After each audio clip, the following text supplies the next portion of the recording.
ಕುಮಾರಸ್ವಾಮಿ ಅವರು ಒಂದು ಆರೋಪ ಮಾಡ್ತಾರೆ ಸರ್, ನೀವು ಮತ್ತು ಡಿ ಕೆ ಶಿವಕುಮಾರ್ ಒಂದು ಸ್ಟ್ರಾಟಜಿಕಲಿ ಅಂಡರ್ಸ್ಟ್ಯಾಂಡಿಂಗಲ್ಲಿದ್ದೀರಿ. ಯಾವಾಗ ಬೇಕಾವಾಗ ದೇವೇಗೌಡರ ಕುಟುಂಬಕ್ಕೆ ಕುಮಾರಸ್ವಾಮಿಗೆ ಬೈತೀರಿ. ನೀವು ಬೇಡ ಅಂದಾಗ ಡಿ ಕೆ ಶಿವಕುಮಾರ್ ಬೈತಾರೆ, ಡಿ ಕೆ ಶಿವಕುಮಾರ್ ನಿಲ್ಲಿಸಿದಾಗ ನೀವು ಬೈತೀರಿ ಅವರಿಗೆ. ನಾವು ಸುಮ್ಮನೆ ನಾವು ಯಾರಿಗೂ ಟೀಕೆ ಮಾಡಲ್ಲ, ಅವ್ರ ನಡವಳಿಕೆಗಳು ಏನು ಮಾಡ್ತಾ ಇದ್ದಾರೆ ಅದನ್ನು ಟೀಕೆ ಮಾಡ್ತೀವಿ ಅಷ್ಟೇ. ಅದು ಬಿಟ್ಟರೆ ನಮಗೇನು ಟೀಕೆ ಮಾಡೋದು ಒಂದು ಅದು ನಮಗೆ ಆ ಪದ್ಧತಿ ನಮ್ಮ ಹತ್ರ ಇಲ್ಲ.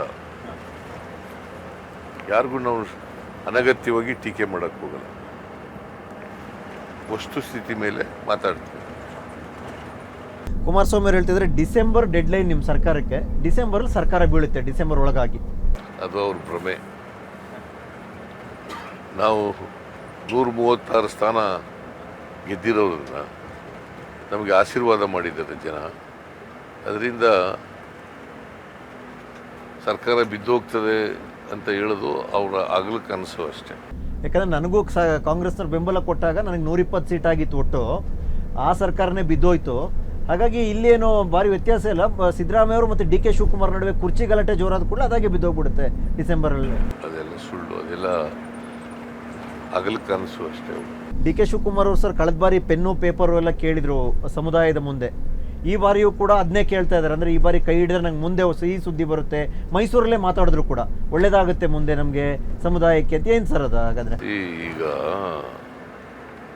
ಮಂತ್ರಿ ಆದವ್ರಿಗೆ ಮುಖ್ಯಮಂತ್ರಿ ಆಗಬೇಕು ಅಂತ ಆಸೆ ಇದ್ದೇ ಇರ್ತದೆ ಆಯಿತಾ. ಸೊ ಅಲ್ಟಿಮೇಟ್ಲಿ ಹೈಕಮಾಂಡ್ ಏನು ಡಿಸಿಷನ್ ಮಾಡ್ತದೆ ಅದ್ರ ಪ್ರಕಾರ ಹೋಗ್ಬೋದು. ಸರ್ 2013ರಲ್ಲಿ ತಾವು ಮುಖ್ಯಮಂತ್ರಿ ಆದಾಗ ಸಿದ್ದರಾಮಯ್ಯ ಅವರು 5 ವರ್ಷ ಅನ್ನೋದ್ರ ಬಗ್ಗೆ ಯಾವ ಅನುಮಾನಗಳಿರಲಿಲ್ಲ ಸರ್. ಈ ಬಾರಿ ಯಾಕೆ ಆ ಚರ್ಚೆ ಪದೇ ಚರ್ಚೆ ಆಗುತ್ತದು? ಈಗ ನೀವು ಪ್ರಶ್ನೆ ಕೇಳ್ತಾ ಇದ್ದೀರಲ್ಲ, ಹಂಗೆ ಚರ್ಚೆ ಆಗ್ತಾ ಇದೆ. ಹಾಗಲ್ಲ ಸರ್, ನೀವು ಪ್ರಶ್ನೆ ಕೇಳ್ತಾ ಇಲ್ವೇನ್ರಿ? ಈಗ ಅಲ್ಲ, ಪ್ರಶ್ನೆ ಕೇಳ್ತೀನಿ. ಹೌದು ಸರ್, ಹೌದಪ್ಪ.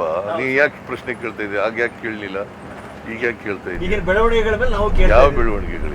ಅವರು ಮಾತಾಡ್ತಿದ್ದಾರೆ, ಬೇರೆ ನಿಮ್ಮ ಪಕ್ಷದವರು ಯಾವುದು ಇಲ್ಲ. Ultimately will go by the decision of the high command.